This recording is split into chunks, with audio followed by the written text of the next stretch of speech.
Just wanted to let everybody know, I know Brooks mentioned this previous weeks, that this month we are partnering with World Relief as our monthly partner. So anybody that's a first-time guest with us will donate $10 in your honor to World Relief this month. We've got one more week with them before we wrap up January. January is a 5 Sunday month. So if you want to invite somebody to join us here on Zoom, we do the $10 donation for first-time Zoom attendees as well. Of course, that's because you guys are such great financial supporters of CBC. We really appreciate that. I know Brian Brooks said it all the time, but as a staff, we appreciate it too. I know our community appreciates it because you guys are giving into uh, the community. You're helping us make those life-giving connections. That's your mission, to make the life-giving connections with Jesus, with our families, and with our community. So we appreciate you being consistent and giving with that. I want to remind you also about our parent group that is going on right now on Monday evenings. We are meeting at 7 o'clock, and it's on Zoom. If you need the link, you can chat and I can get that to you today.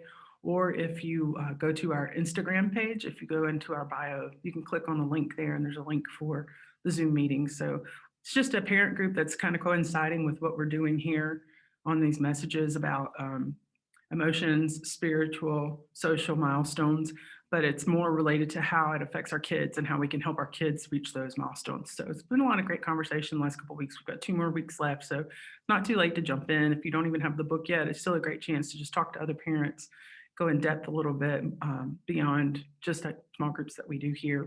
So we're going to have baptism next Sunday, so that's exciting. Some of you guys won't be here in person because you live in other states. We understand that. But if you're here next week, we'll be doing that on our in-person service. And of course, we'll share video on YouTube so that you guys can watch that if you're not able to be here in person next week. If you know anybody or if you're interested in being baptized, just reach out to us. You can send us a chat today, or you can email us at info@connectionvalleychurch.com and we can get back in touch with you about getting you set up for that. Charles is going to be speaking to us today. Brian and Brooke are currently on an airplane flying back from Texas. So they did really well in their competition yesterday for CrossFit. So we're super proud of them. They both finished 5th place for their age divisions. So that was great. So very proud of them. So Charles is going to be speaking about our milestone today, which is going to be social milestones and how to grow with a social milestone. So last week, I know they mentioned we did have the emotions wheels. We still have those. So if you didn't get yours yet, let us know. Send your your address in the chat, and we'll make sure we get one in the mail to you. So Jim's going to start us off with some music. So I'm going to hand it over to him.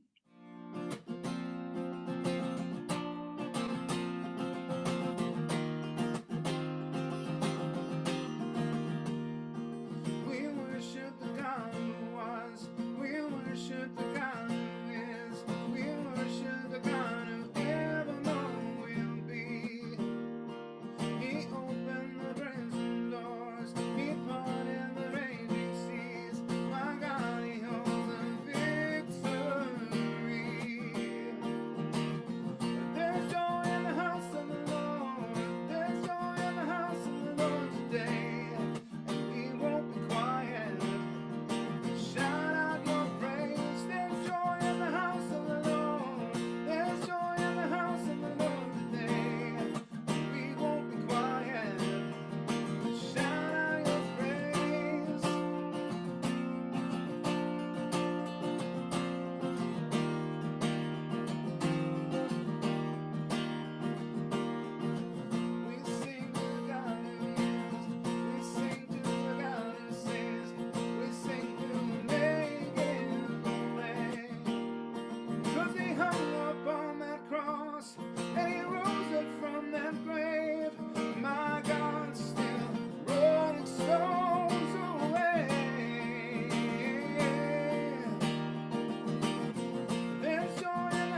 His grace. Let the house of the Lord sing praise. There's joy in the house of the Lord. There's joy in the house of the Lord today. And we won't be quiet. We shout out your praise. There's joy in the house of the Lord. Our God is surely in this place. And we won't be quiet. We shout out your praise.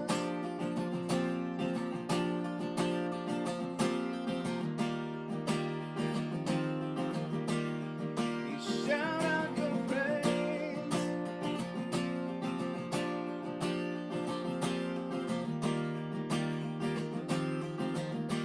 We shout out your praise.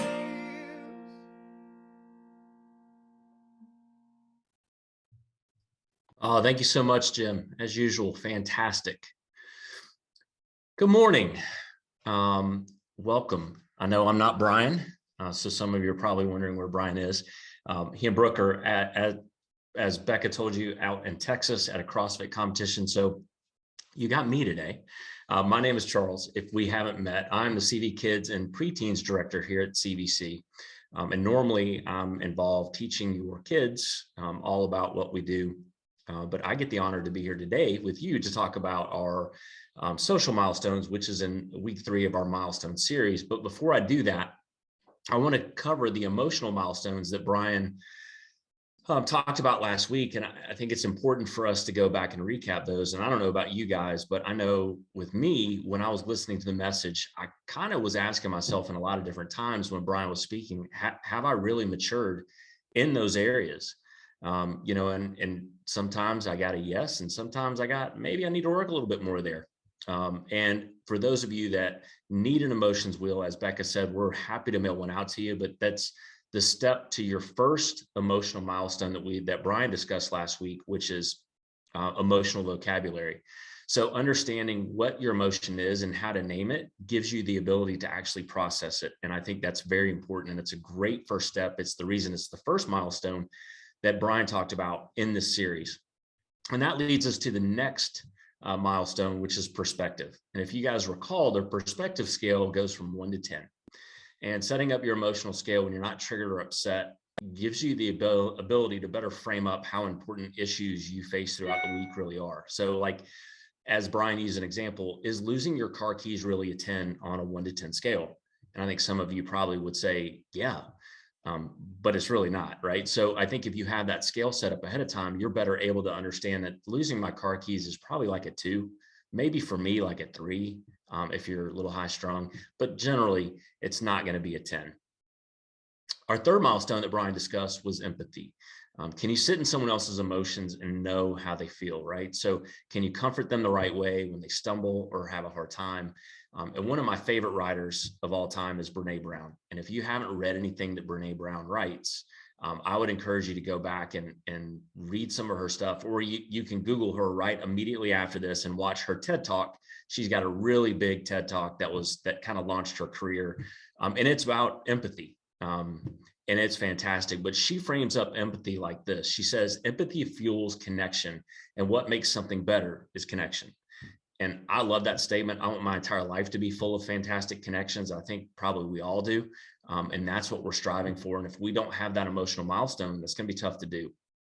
And then finally, the fourth milestone that Brian covered was resourcefulness, right? Do you use your emotions to drive a response and or a reaction maybe to better yourself and those around you? All of those milestones that he covered are extremely important, and not just for us, but so we can let God's light shine through us to people around us. If we're lacking emotional maturity, it's going to be very difficult to be the light that God's called us to be for other people around us, right?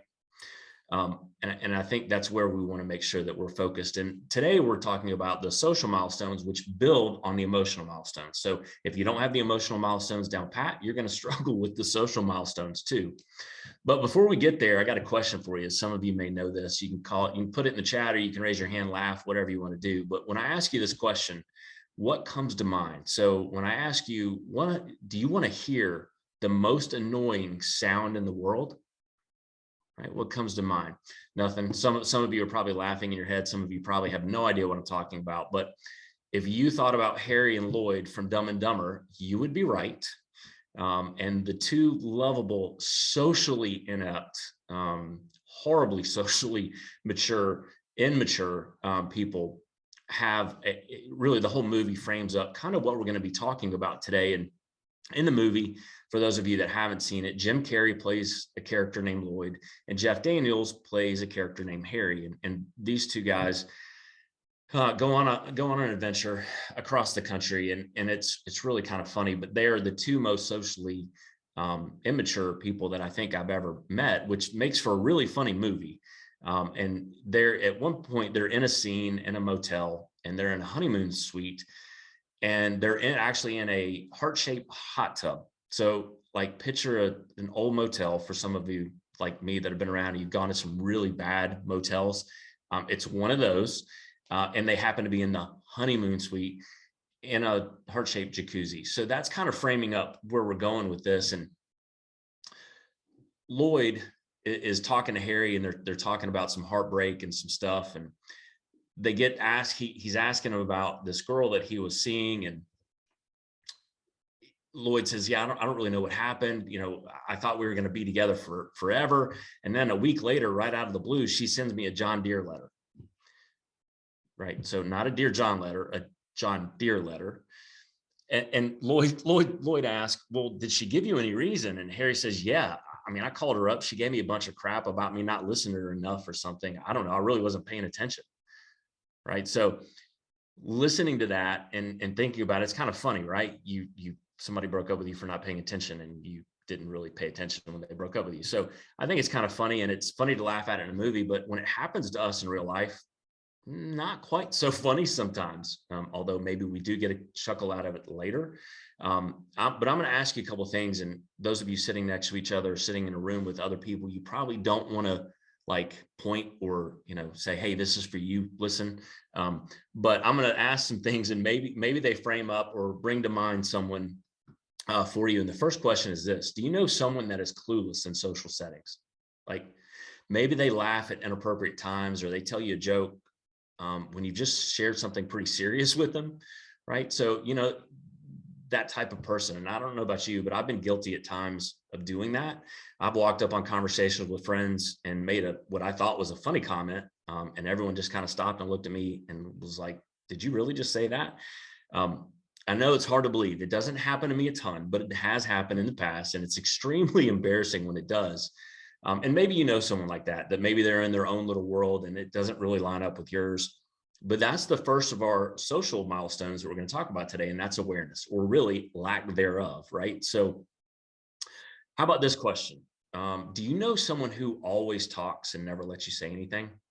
Like maybe they ask you a question, and before you can even answer it, they're on to the next thing. Like maybe you're a slow processor like I am, and I need a chance to think about the question you're asking me before I answer it. And then you fired off 5 more questions, and I start to answer the first question, and then it's just nonstop off to the races, and I never get to say anything.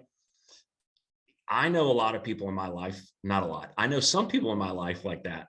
And what's funny? I don't spend a lot of time around them.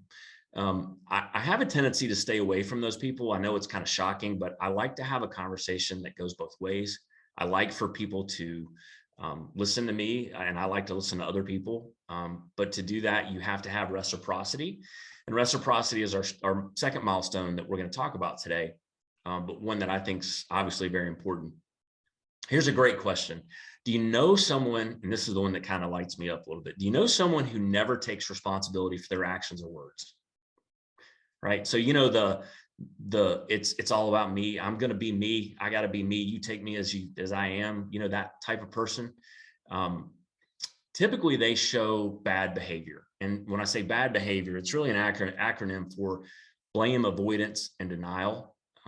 I don't know about you guys, but it drives me nuts. I have a friend sometimes that something goes wrong and it's always someone else's fault.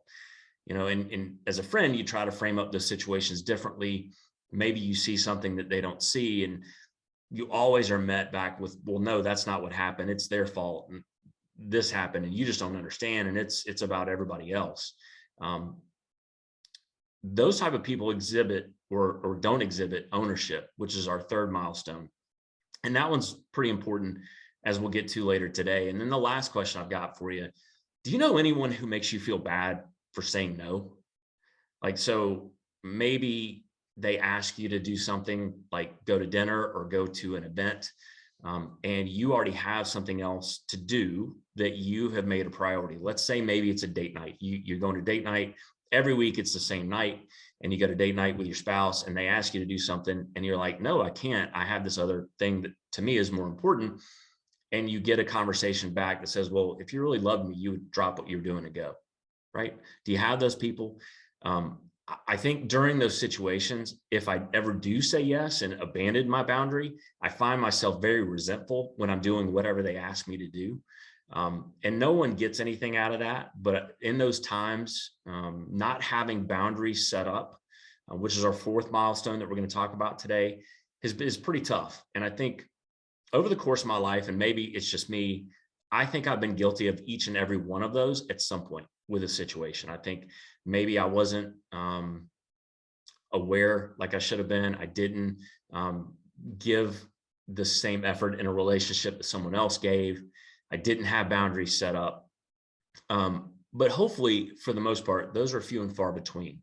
But today we're going to take a look back at the Old Testament with someone who really had all of those four things really dialed in. And we're going to take a look at the life of Nehemiah today. But before we do that, we need to put some things back into context. So we need to back up slightly to around 600 BC. And there were some disagreements going on between the king of Judah and the king of Babylon during that time. And the king of Babylon was very concerned about kind of trade routes and some things that were happening over in Jerusalem and Judah. And during that time, the king of Babylon decided to invade and destroy Jerusalem, burn the temple down, burn the walls down, burn the gates down, and did all of that. And then took all of the people that were left and they took them into captivity and they took them back to Babylon. And those people lived under captivity in Babylon under the king there. And that would have been Nehemiah's ancestry. Nehemiah was never born in Jerusalem. He was born in captivity in Babylon, and his ancestors would have been a part of that. We don't know a lot about Nehemiah's life, but we do know that he was living somewhere around the neighborhood of 450 BC. So from the 600 BC, when the temple was destroyed, Jerusalem was destroyed, and then when Nehemiah was around, is about 150 years. And we know during that time that the temple in Jerusalem had been rebuilt. And we know that because we see it in a book of Ezra, which is prior to Nehemiah. And you can actually go back and read about the history of kind of what happened there in a couple of different books prior to Nehemiah, if you want to see the whole backstory there. But that's kind of what has happened where Nehemiah's at right now. And Nehemiah, as an adult, held a relatively high position in the kingdom of Babylon. And he was a cupbearer. And cupbearers are historically, or were historically, an officer of high rank in the royal courts. Their duty was to serve drinks at the royal table, right? So due to constant fear of plots and intrigues, mostly poisoning, they would have been regarded as thoroughly trustworthy and held in very high regard by the king. And that's where we see Nehemiah is. So we already know that Nehemiah was pretty put together before we even talk about the social milestones, right?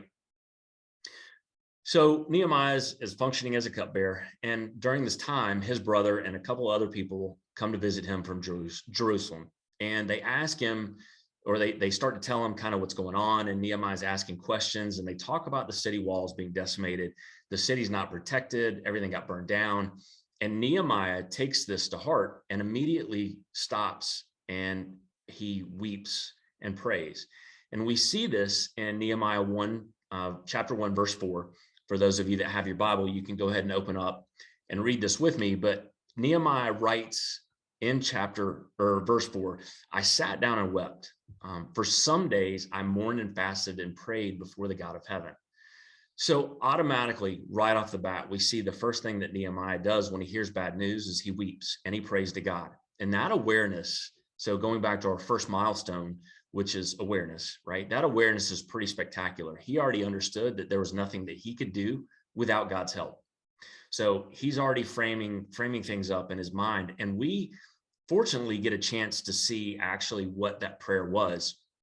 And we look at it in verse 5, 6, and 7. And I'm going to read it to you in case you don't have it with you. But Nehemiah goes on to say, Lord, the God of heaven, the great and awesome God who keeps his covenant of love with those who love him and keeps his commandments. Let your ear be attentive and your eyes open to hear the prayer your servant is praying before you day and night for your servants, the people of Israel. I confess the sins we Israelites, including myself and my father's family, have committed against you. We have acted very wickedly towards you. We have not obeyed the commands, decrees, and laws you gave your servant Moses. So let's take a look at that. Let's break this first part down. And Nehemiah says in his prayer to God, I confess the sins. Now, I want you to think about this for a second. Nehemiah was not born in Jerusalem. He was born in captivity in Babylon, but he had enough understanding and history to know a lot of things that happened. And he's taking ownership now for things that weren't even his problem, right? They were the Israelites' problem, which he was an Israelite, but he had nothing to do with them. And he's saying this, and I confess the sins in the first part of his prayer to God.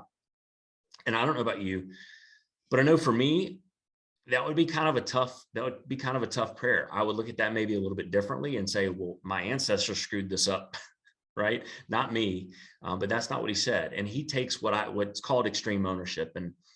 And somebody else who speaks about extreme ownership in detail is a guy named Jocko Willink. And Jocko, if you've never seen anything from Jocko, again, just like Brene Brown, I would encourage you to go back and read some stuff from Jocko. But Jocko is a retired Navy SEAL, and he's a former commander of SEAL Team 3. He happens to be an author, a speaker, a podcaster. He does a lot of things now in leadership for companies, and he speaks about leadership all over the place. But he and a fellow SEAL wrote a book specializing in leadership and really about extreme ownership. And this is, Jocko says, extreme ownership is the practice of owning everything in your world to an extreme degree, right? So that means you're responsible not just for those tasks that you directly control, but for those that affect whether or not your mission is successful. And you think about the prayer that Nehemiah has just prayed, and I think it's pretty straightforward that that's what he's doing. He's taking all the blame for everything that's gone on around him that really he had nothing to do with. But getting back to the story, we see Nehemiah exhibit awareness, not just with himself and with God, but with the king, right? And he could have immediately, he had position with the king. So when he first heard about Jerusalem, the first thing he could have done is run to the king and say, hey, king, I need your help.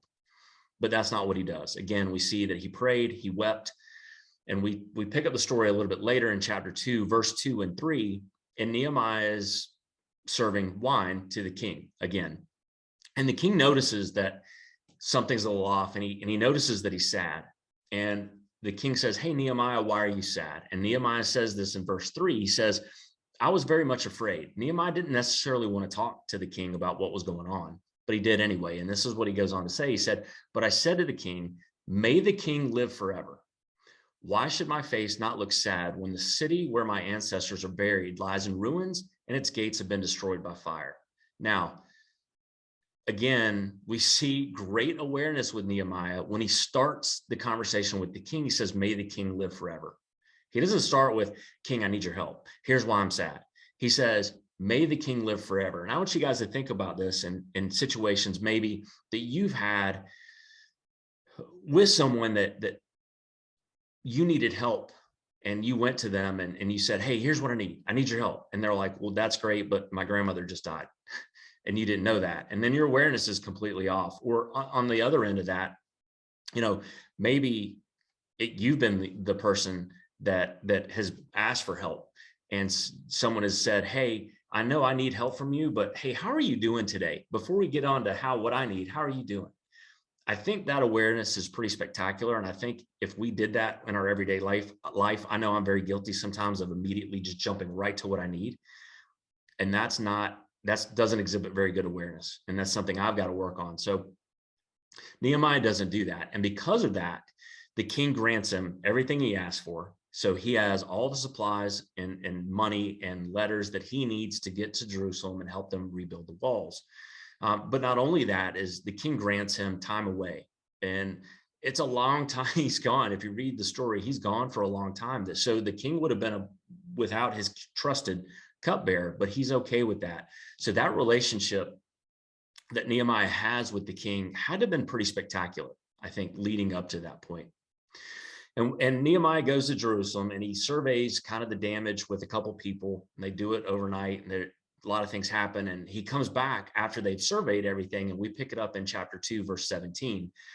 And he pulls some officials together and he says this. He said, "Then I said to them, you see the trouble that we are in. Jerusalem lies in ruins and its gates have been burned with fire. Come, let us rebuild the wall of Jerusalem, and we'll no longer be in disgrace." So again, he's taking ownership with the people in Jerusalem that he doesn't need to take. He says, we are in trouble. And I think that's fantastic. He doesn't say, you're in trouble, so I brought you all the stuff, get to work. He says, we're in trouble and let's do it together. And they do that. They start working on the wall together, which is amazing. And because of that, there's a sense of reciprocity, right? So reciprocity, which is our second social milestone, is a practice of exchanging things for others for mutual benefit. And I think it's safe to say that's what they do. Nehemiah wants to see the city restored. The people in the city need the city to be restored. They have goods, they exchange them, they do that, and they start rebuilding the wall, and it's fantastic. Now, during this time they're rebuilding the wall, we see something happen. And Nehemiah starts to have problems. The people building the wall start to have problems with two guys by the name of Tobiah and Sanballat.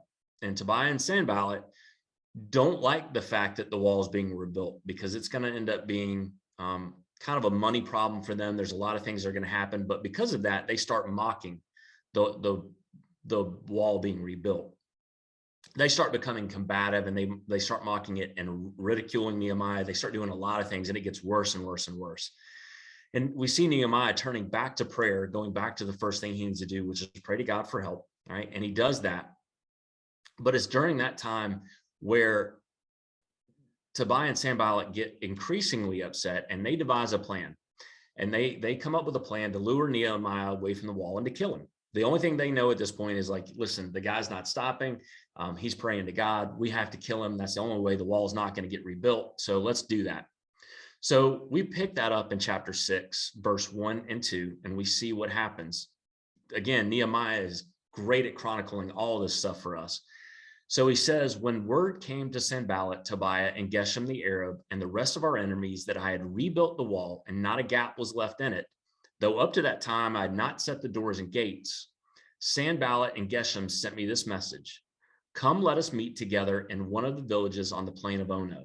But they were scheming to harm me. Now, again, we go back to awareness. Nehemiah was aware that something wasn't right, right? So he had pretty good self-awareness and situational awareness.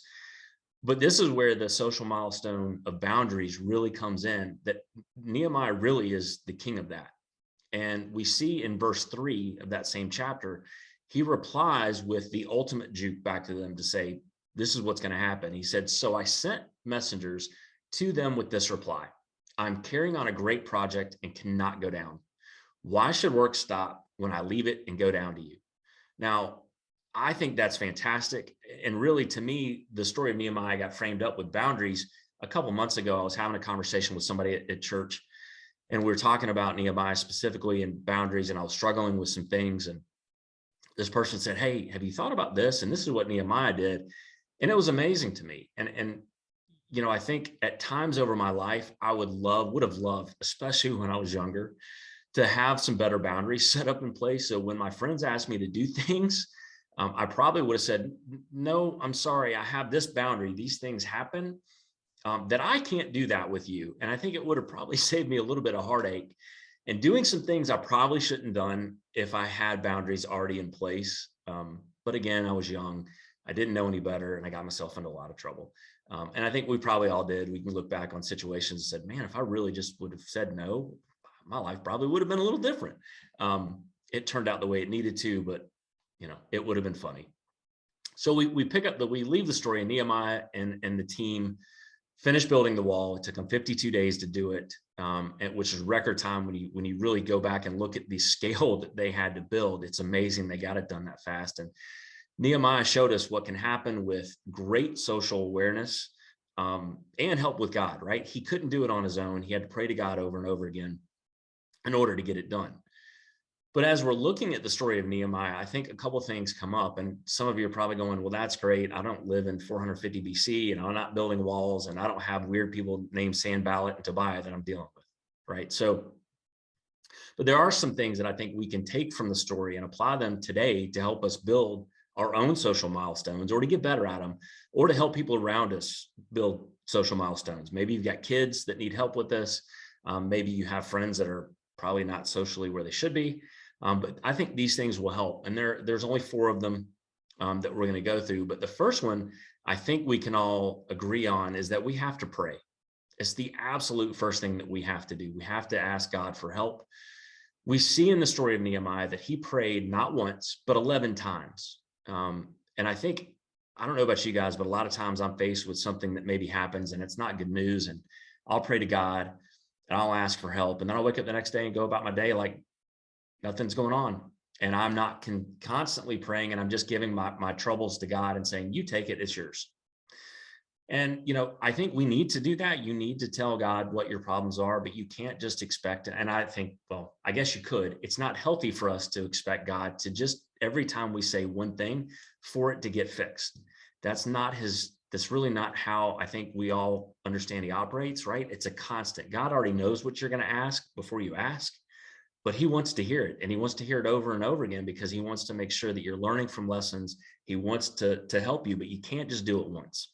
And Nehemiah didn't do that. I think that's the first thing that we can do if we want to get better at social situations and to be better friends and husbands and wives and everything else. The second thing we can do is listen to others, right? So stopping and slowing down, we talk about this a lot. There are a couple books that really have helped over the years about really the last couple of years about stopping and slowing down, but listening to others. But in order to do that, you've got to stop and slow down. You've got to remember to put others before yourself. And that's hard to do sometimes, especially situationally when things happen, when there's problems. The first thing we want to think about is us, right? And we saw that Nehemiah didn't do that when he said, may the king live forever, right? He did that just like we need to do that. And the Apostle Paul wrote about this in Philippians 2, and he really frames it up pretty succinctly for how we're supposed to treat other people. And he says this, he said, do nothing out of selfish ambition or vain conceit, but in humility, consider others better than yourselves. Each of you should look not only to your own interest, but to the interest of others, right? So Paul is telling us exactly how to listen to others and put other people first. We just have to apply it, which is sometimes very difficult to do, especially when it's people, which we'll get to in a minute, that you may not like a whole lot, right? The third thing that we can do is repeat after others, not necessarily repeating the situation of praying and listening, although if we prayed and listened over and over again, that probably would solve a lot of problems, but repeating back what other people say. I think there are times that we get into conversations that may be difficult. And when you're recapping with someone, and I've got friends that do it much better than others, but when you hear them say, wait a minute, so what I hear you saying is this, and then they go on to tell you what you've just said, or the emotions that you're trying to get out. I don't know how that makes you guys feel, or if you have anybody that does it for you. I have 1 or 2 people that do it all the time with me in conversation. And it really makes me feel great. It really makes me understand that they're listening to me, that they really care for me, that they're trying to help me. Instead of just saying, well, yeah, blah, blah, blah. I asked you a question and now I'm just moving on to the answer. And it's not really what you should do if you really cared and love for someone, right? So if you don't do that, try it this next week when you're talking to someone that maybe has a problem, or even your wife or husband that you're just having a regular conversation with, and just say, so what I hear you saying is this, right? It's going to do 2 things. It's going to let them feel very loved, but it's also going to force you to listen better, right? Because if you know you're going to, at some point in a conversation, going to need to recap something back to them, you're going to listen, right? And you're going to make that a priority. The last thing I think we can do is write. So we're going to write down personal boundaries. So there are things in my life, and there should be things in your life that are non-negotiables. And these are your personal boundaries. Maybe it's time with your spouse. It's a date night every week, and you do that, and that's non-negotiable. Maybe it's watching your kids' athletic events. That's a non-negotiable for you. You have to do it. Maybe it's working out. You have to work out at 5 o'clock every day, and that time is sacred for you. You don't mess with it. Nothing happens during that time. Maybe it's in the morning when you get up. Maybe it's quiet time with God where you're reading and you're praying, and nothing, barring an emergency from people around you, nothing is going to keep that from happening. But I would question and ask you this: how many people around you know what those boundaries are? I think in a lot of cases, we just expect people to know what our boundaries are. And that's not a very good way to function, because inevitably those boundaries are going to get trampled. So what I think is great, if you took time this week, write down on a post-it note whatever your personal boundaries are. So not only you can see them, but your spouse can see them, your kids can see them. If you're at work, maybe write it down, put them on your office door, your cubicle, wherever you're at, to say, hey, listen, these are my non-negotiables. At 5 o'clock in the afternoon, barring a real emergency, I'm going to work out. I'm going to spend time with my spouse. That's going to solve you a little bit of headache ahead of time, and not creating a situation where you feel bad about saying no to someone because you're doing something just like Nehemiah was. He's not coming down off the wall because he knew that what was going on was more important. Just like for you, your boundaries are that for that reason. And we read about boundaries a lot in the Bible. You look at Matthew 14:23, where Jesus had just fed the 5,000, right? One of the greatest stories in the Bible. But when he did that, he sent his disciples ahead of him, and he went up to a mountain and he prayed. That's a boundary. He needed time to spend with God, with his Father, with our Father. He needed that time. And I think if you could go back and ask, I don't think anything would have interrupted that for him. That's a boundary that I think is pretty clear. And that kind of leads us to the big idea today, for me anyway, is that how do we put this into practice, and to really be a better friend, a better father, a better husband, just a better human being, right? How do we do that? And really, you can take the four things of praying, listening, repeating, and writing, but you can just sum all that up in this. And we read about it in Matthew 22, chapter verses 37 and 38. And some of you know, prior to this, what's happening, Jesus is being tested about commandments, and Jesus comes back with this in 37 in Matthew, and we read that Jesus says, love the Lord your God with all your heart, with all your soul, and with all your mind, right? This is the first and greatest commandment. It's the first commandment. But then he flips it up and says this, and the second is like it: love your neighbor as yourself. So the big idea for me in looking at Nehemiah and the social milestones, if you loved your neighbor as yourself, wouldn't you want to have awareness? Wouldn't you want your neighbor to have awareness? I think we probably all would. Wouldn't you want your neighbor to have reciprocity? Because wouldn't you want to have reciprocity back, right? Building those great relationships. Wouldn't you want your neighbor to have ownership, right? Especially if like their yard's not being cut and all kinds of, take ownership for all kinds of situations. But I think we would want our neighbor to have ownership. And I think we would want our neighbors to have boundaries. We would want our neighbors to know that we have boundaries. And I think if you look at all those qualities, and they're examples of what we would want to have in other people, we would want all of that to be the case for others. And it's the way we can love people back. And that's difficult sometimes, especially when it's people that maybe we struggle with boundaries or talk over us all the time or interrupt us. Like, that's very difficult at times to apply this. But if you take a look back at what we are commanded, Jesus is commanding us to love others as ourselves. I think it makes some of these milestones a little bit easier. And this week I would just question or have you stop and think, am I living out the four milestones, social milestones, and am I doing them well? And if you can say you are, that's great. If not, then I would go back and say, pray to God and ask for help. Okay. I'm going to pray for us. I'm going to let Jim come and close us out with another awesome song. I so enjoyed it this morning in person while I was shivering and freezing in 58-degree weather in the auditorium, but I'll pray for us and we'll wrap it up today.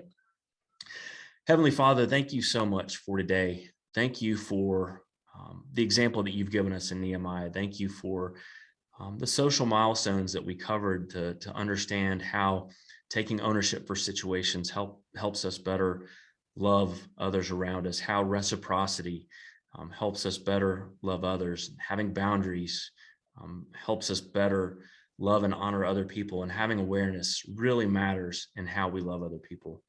Lord, I just ask this week that you're with us and that you point out ways that we can get better at this and help us lead others around us to do the same thing. And we look forward to wrapping all this up next week with spiritual milestones so we can see how to tie it together. But Lord, we just ask that you're working in our life with each and every one of these things. Jesus, we love you so much, and it's in your name that we pray. Amen.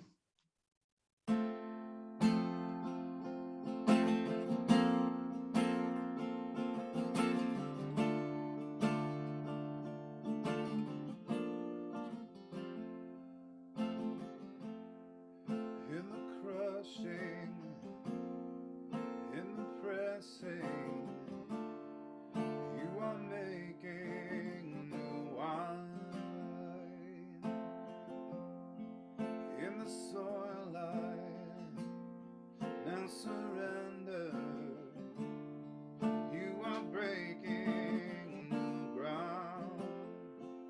So I yield to you in your careful hands. When I trust you, I don't need to understand.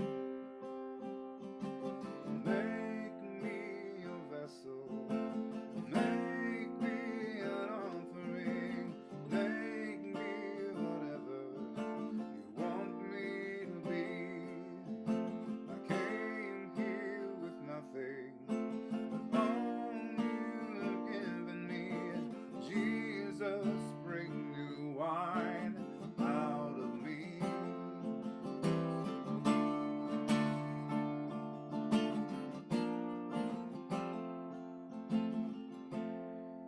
In the crushing, in the pressing, you are making new wine.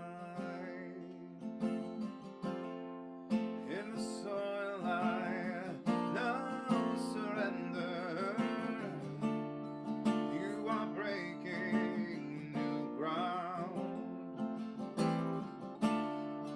You are breaking new ground. So make me your vessel. Make me an offering. Make me whatever you want me to be. I came here with nothing. All you have given me. Jesus, bring new wine out of me. Jesus, bring new wine out of me. Because there is new wine, there is new power, there is new freedom, and the kingdom is here. I lay down my old flames to carry your new fire today.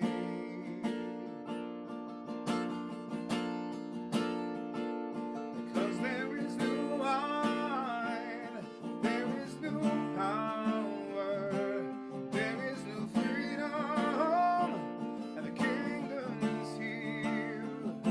I lay down my old flames to carry your new fire today. So make me your vessel. Make me an offering. Make me whatever you want me to be. Lend you nothing, all you have given me. Jesus, bring new wine out of me.